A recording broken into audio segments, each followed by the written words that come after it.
Bonjour à tous et à toutes.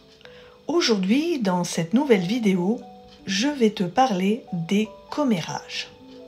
Alors, en tant que chrétien, chrétienne, tu dois t'abstenir de participer à une conversation où les gens vont faire des commérages.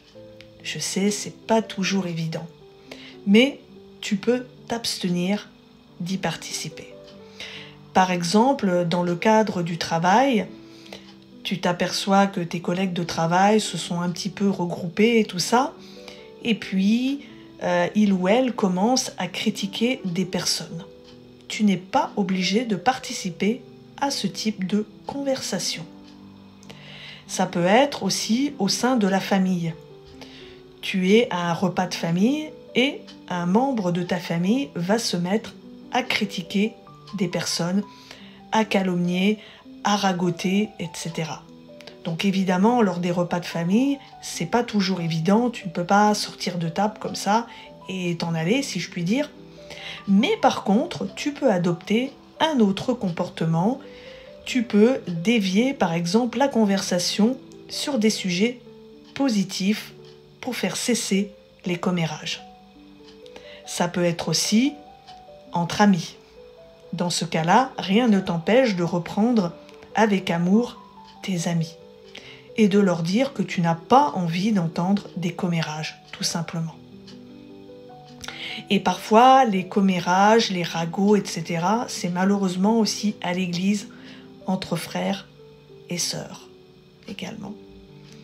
Mais tes oreilles ne sont pas une poubelle. Tu ne dois donc permettre à personne d'y déverser n'importe quoi. Et quand tu entends des commérages sur une personne, eh bien ça va créer en toi, ça peut créer en toi une image erronée de la personne parce que tu auras entendu des critiques, des calomnies, des ragots en tout genre sur cette personne. Et si en plus tu connais la personne, eh bien c'est encore pire, si je puis dire.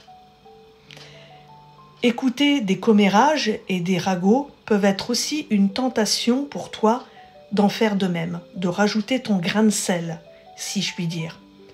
Mais tu dois t'abstenir de tout cela et veiller à ne pas tomber dans le piège du diable qui est le père du mensonge comme tu le sais. Et d'ailleurs, c'est Jean 8, verset 44 qui nous dit cela. Tu ne dois pas donner du crédit au diable, du grain à moudre au diable.